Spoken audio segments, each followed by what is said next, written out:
께서 오늘 우리에게 주시는 말씀은 신명기 7장 1절에서 11절까지 말씀입니다. 신명기 7장 1절에서 11절까지 말씀을 저와 여러분이 교독하겠습니다. 오늘 본문을 통해서 중간지대는 없다라는 제목으로 오늘 말씀의 은혜를 같이 나누겠습니다. 여러분, 수학을 좋아하는 사람들이 있습니다. 수학을 좋아하는 사람들이 왜 수학을 좋아하냐고 물어보면 답이 정확하게 나와서 좋아한다는 그런 말들을 하더라고요. 또 이런 분들은 보면 외국어를 싫어하는 경우가 종종 있습니다. 왜냐하면 외국어는 이런 언어 같은 것은 공식으로 해결되지 않기 때문에 그래요.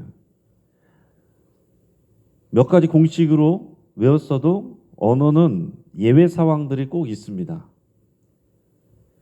반면에 이런 인문학을 좋아하는 사람은 다양한 해석을 좋아합니다.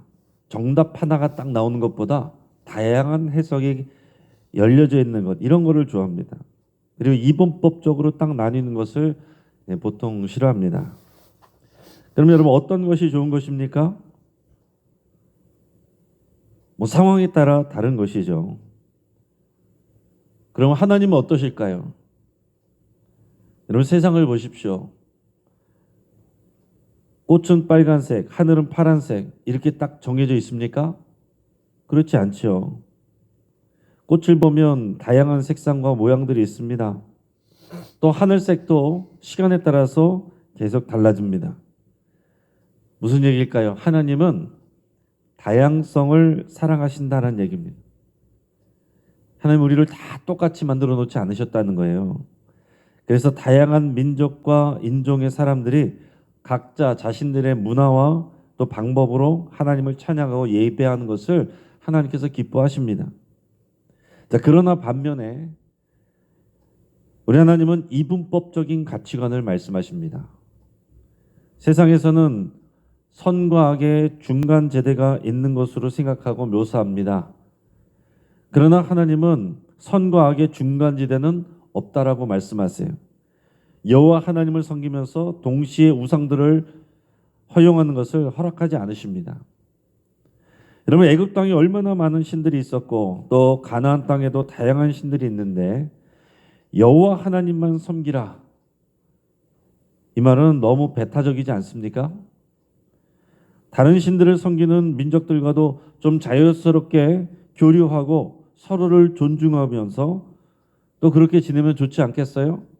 서로의 신을 존중하고 서로의 구원을 인정하면 그러면서 더불어 사는 아름다운 세상 되지 않을까요? 하나님은 아니라고 말씀하십니다. 절대 아니라고 말씀하십니다. 여호와 하나님과 같은 신은 없다고 말씀하시고 여호와 하나님을 섬기면서 동시에 다른 신을 섬길 수 없다라고 말씀하십니다. 그것은 마치 배우자가 간음하는 것과 같다라고 말씀하시는 거예요. 언약 관계는 결혼과 같은 것입니다. 결혼하면 이제 내 배우자 외에 모든 이성들과의 관계는 다 정리하는 것입니다. 살아있으면 안 되는 거예요. 일만의 여지를 남겨놓거나 두루 사랑하는 것은 사랑이 아닙니다. 내 아내를 사랑하고 남편을 사랑하면서 또 다른 이성을 계속 만나고 다른 이성들도 내가 다 사랑한다, 그거는 불륜이라고 표현한다는 겁니다. 자, 우리 하나님은 다양성을 사랑하시지만 신앙의 중간지대는 없다라고 말씀하십니다. 자, 하나님께서 가나안 땅으로 들어갈 백성들에게 이제 그런 부분들을 철저하게 말씀하시는데 가나안 백성들과 분리되어야 된다는 것을 철저하게 강조하고 계십니다.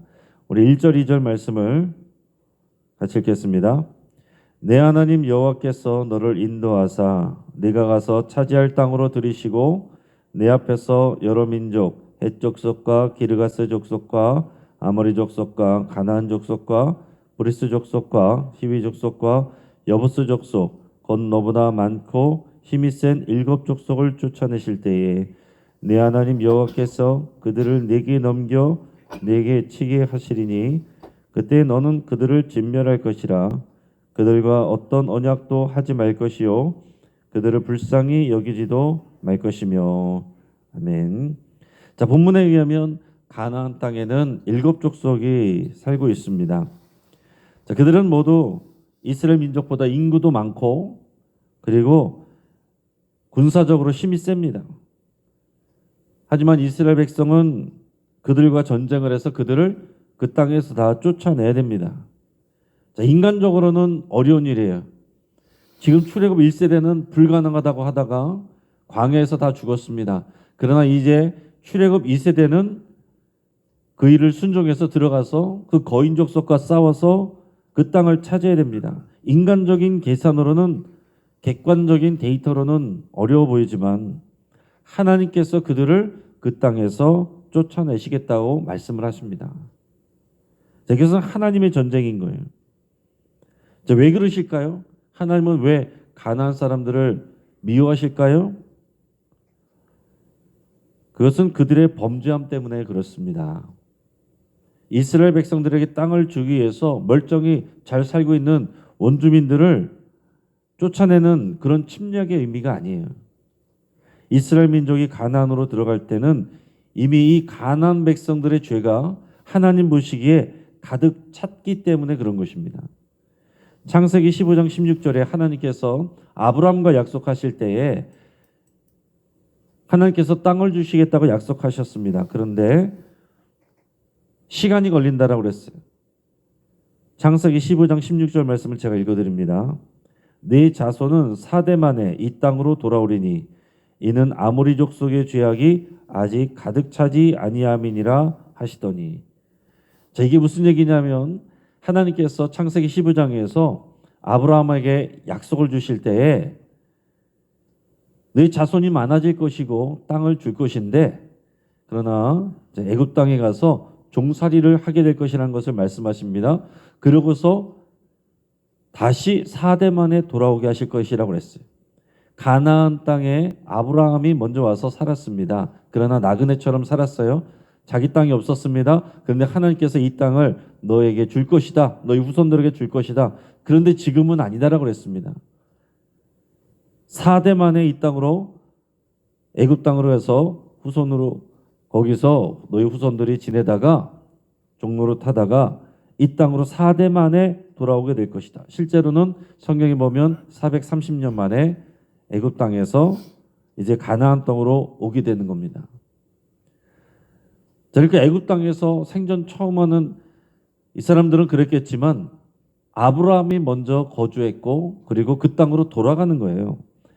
근데 하나님께서 그때 뭐라고 말씀하셨냐면은 이는 아모리 족속의 죄악이 아직 가득 차지 아니함이니라 하시더니.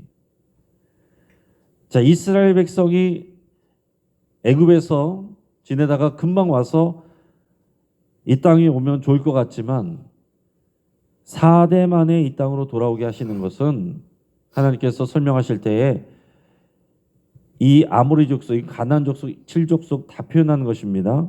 그들의 죄악이 아직 가득 차지 아니하였기 때문이다. 근데 지금 이스라엘 백성이 가나안 입성을 앞두고 있어요. 그것을 하나님께서 허락하신다는 것은 무슨 얘기예요? 이제 하나님 앞에서 그들의 죄악이 가득 찼기 때문에 하나님께서 이스라엘을 들어가게 하시고 그들을 쫓아내게 하시겠다는 겁니다.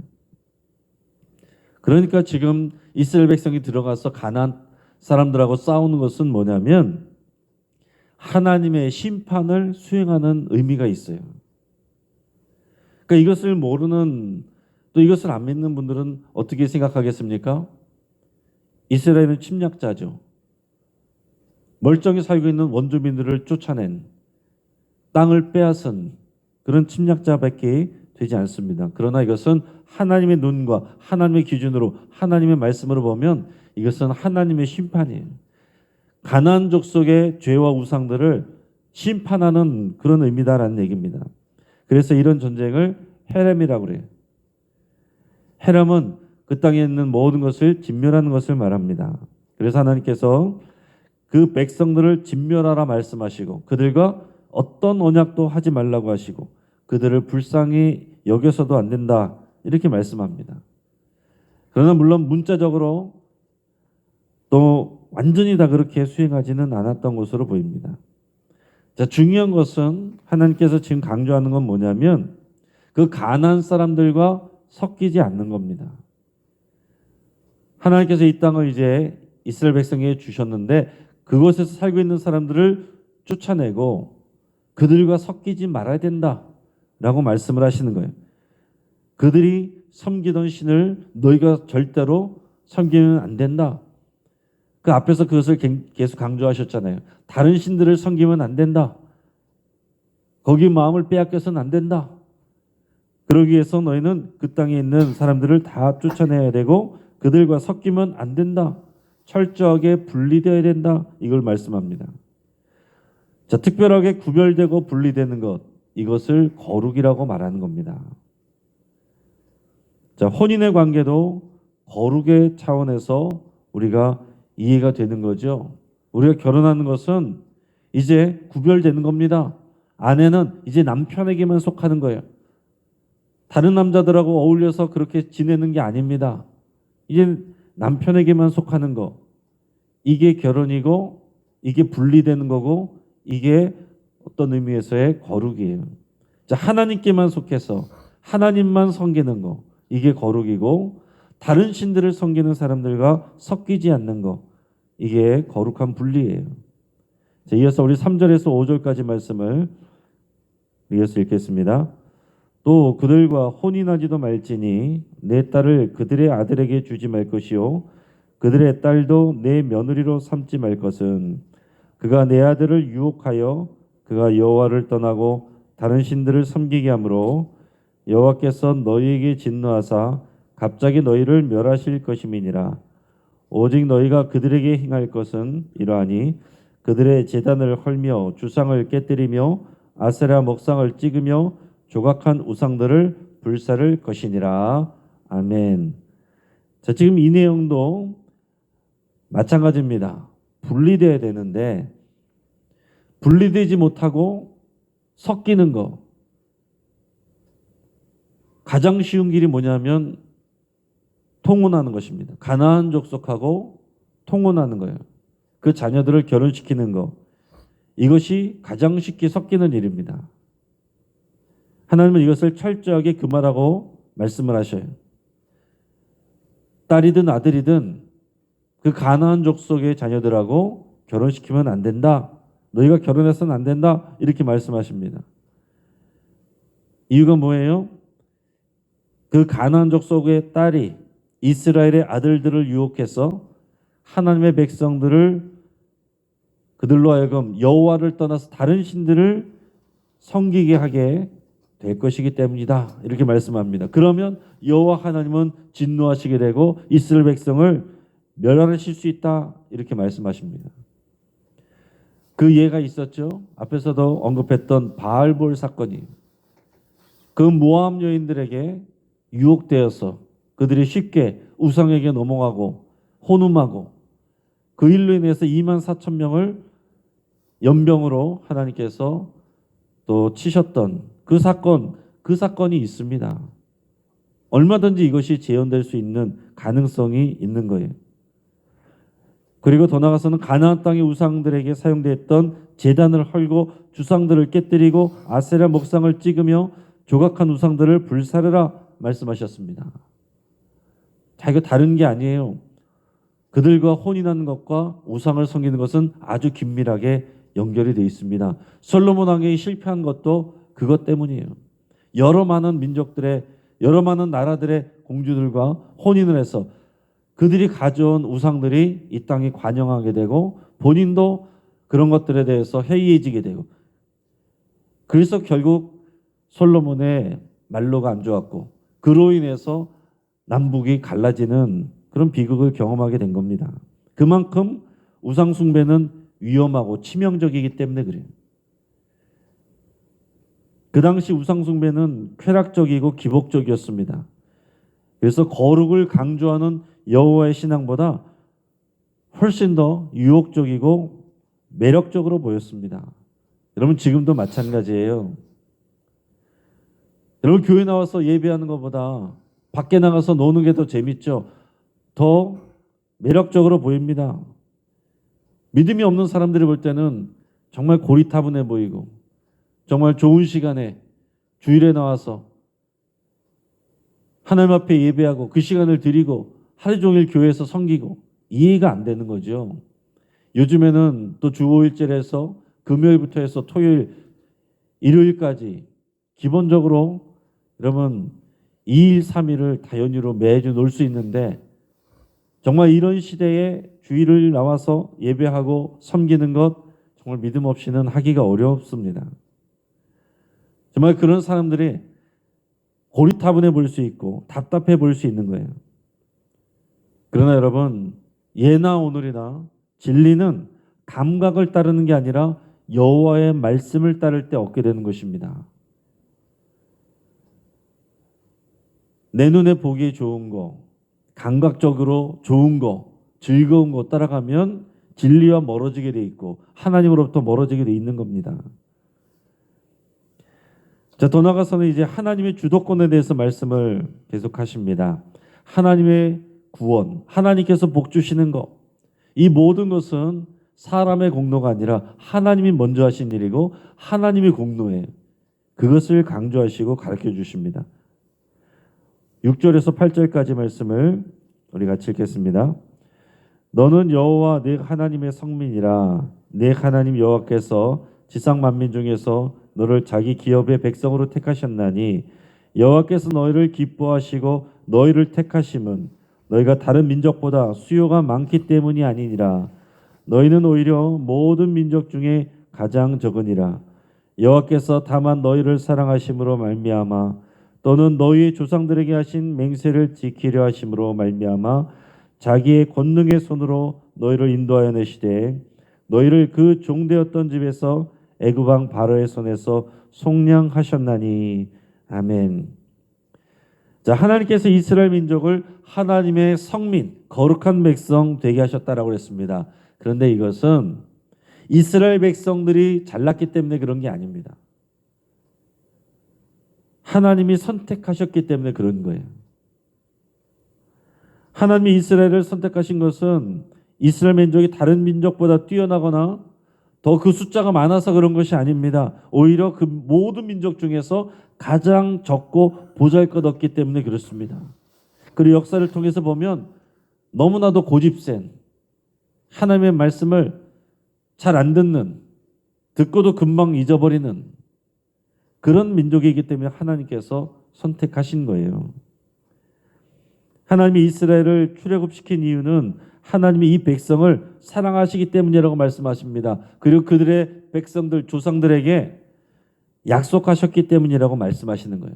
그러니까 이스라엘 백성의 지금 수준 때문에 하나님께서 이렇게 복 주시고 역사하시는 게 아니라 누구 때문에요? 하나님 때문에. 하나님 때문에 일을 하는 겁니다. 여러분, 하나님께서 오늘 우리를 구원하시고 하나님께서 오늘 우리에게 복 주시는 거, 내가 열심히 신앙생활해서 내가 열심히 기도해서 내가 받은 거다 이렇게 생각하는 순간 우리는 넘어지는 겁니다. 오늘 내가 목사가 된 거, 내가 장로가 되고 권사가 되고 안수집사가 되고 중직자가 되고 봉사일을 하게 된 거, 내가 남들보다 더 잘하니까 그럼 넘어지는 거예요. 하나님께서 나를 사랑하시고 나를 선택하여 주셔서 연약한 나로 하여금 하나님이 일할 수 있도록 하나님께서 힘주시고 능력 주셔서 하나님의 은혜로 감당합니다. 이 고백을 할 때 우리는 믿음 안에 있는 겁니다. 어느 순간부터 내가 했지, 내가 더 잘하니까 그 순간 우리는 넘어지는 거예요. 이스라엘은 넘어질 때 항상 그런 것입니다. 이스라엘 민족이 기여한 것은 하나도 없어요. 구원하신 것도 하나님의 전적인 선택이고 능력입니다. 우리는 끝까지 그렇게 가야 되는 거예요. 우리는 최선을 다해서 하나님 앞에 섬기고 그러고 나서 우리는 하나님 앞에서 은혜 받은 자라고 하나님의 은혜였다고 이렇게 고백해야만 우리는 믿음 안에서 우리가 승리를 하는 겁니다. 자, 우리가 하나님께 은혜 받은 것, 하나님께 쓰임 받는 것 다 하나님의 은혜인데요. 구원받은 것도 하나님의 은혜인데 그 이후의 삶은 언약 관계 안에서 사는 것은 쌍방향적입니다. 여러분 이것을 같이 알아야 돼요. 하나님이 나를 구원하시고 불러주신 것은 전적인 하나님의 선택이고 은혜지만, 그러나 그 다음에 하나님과 언약 관계로 살아가는 것은 쌍방향적이다 라는 것을 여러분 생각하셔야 됩니다. 9절에서 11절까지 말씀을 같이 읽겠습니다. 그런즉 너는 알라 오직 내 하나님 여호와는 하나님이시요 신실하신 하나님이시라. 그를 사랑하고 그의 계명을 지키는 자에게는 천대까지 그의 언약을 이행하시며 인애를 베푸시되, 그를 미워하는 자에게는 당장에 보응하여 멸하시나니 여호와는 자기를 미워하는 자에게 지체하지 아니하시고 당장에 그에게 보응하시느니라. 그런즉 너는 오늘 내가 네게 명하는 명령과 규례와 법도를 지켜 행할지니라. 아멘. 여러분 여호와 하나님은 신실하십니다. 하나님을 사랑하고 그의 계명을 지키는 자에게는 천대까지 그 언약을 이행하시고 인애를 베푸신다라고 그랬습니다. 반대로 하나님을 미워하는 자에게는 당장에 보응하여 멸하실 수 있다라고 그랬습니다. 하지만 그렇게는 하지 않으세요. 지금까지도 참고 계십니다. 자, 하나님이 강조하시는 바는 뭡니까? 이스라엘 백성이 하나님의 주도권을 알고 하나님의 주권을 인정하고 하나님의 은혜를 기억하고, 그래서 결국은 모든 것은 하나님의 은혜인 줄을 알고 내가 한 것이 아니라 하나님이 하셨습니다. 그러므로 하나님의 명령과 규례와 법도를 지켜 행하는 것, 이게 하나님이 원하시는 거예요. 그래야 하나님이 계속해서 복을 주실 수 있기 때문에 그런 것입니다. 이게 하나님이 진짜 원하는 바예요. 하나님은 우리에게 복 주시기를 원하십니다. 우리가 복 받기를 원하는 것보다 하나님께서 우리에게 복 주시고자 하는 마음이 더 큰 거예요. 근데 조건을 주시는 거죠. 관계 안에서 너희가 이 명령과 규례와 법도를 지켜 행하라. 우상들을 멀리해라.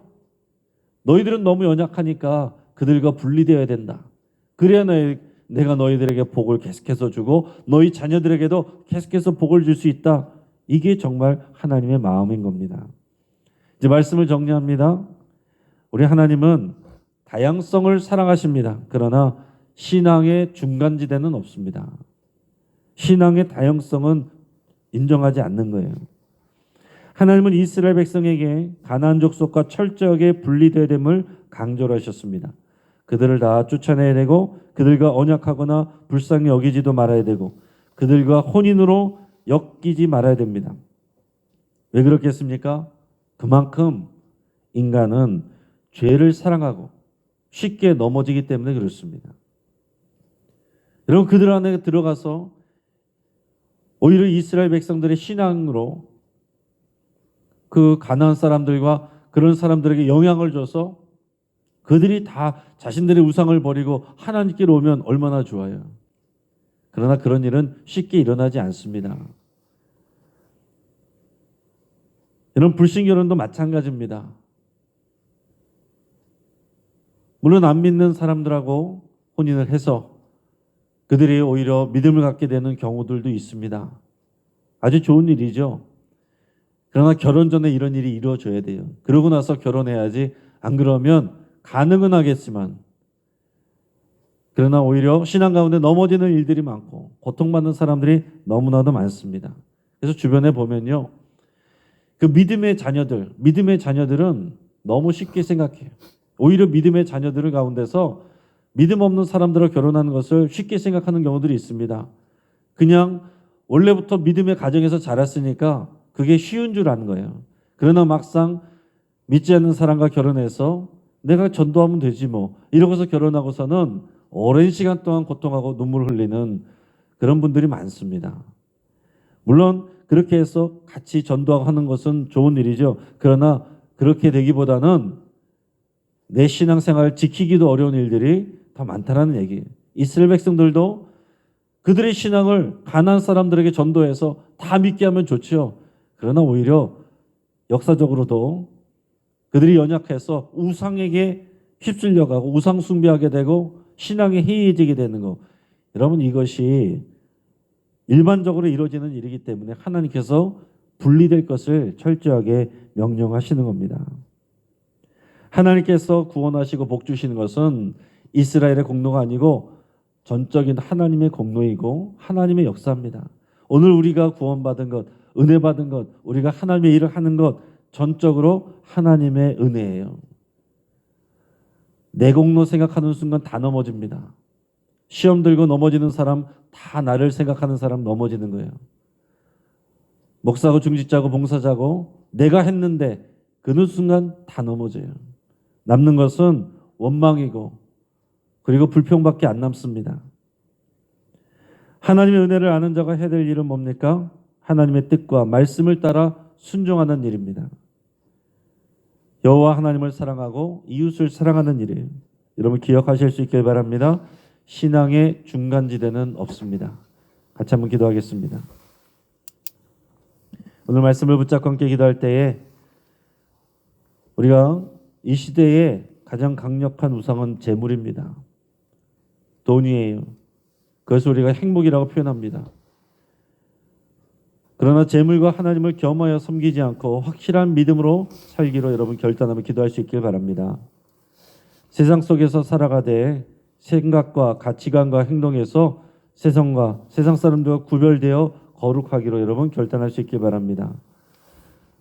우리의 누리는 모든 것이 하나님의 은혜임을 여러분 고백하며 감사드릴 수 있길 바랍니다. 더 나아가서 우리가 세상과 신앙 사이에서 머물고 있는 성도들을 위해서 우리 성도들이 또 양다리 걸치는 것이 아니라 확실한 믿음을 갖기를 위해서 함께 기도할 수 있길 바랍니다.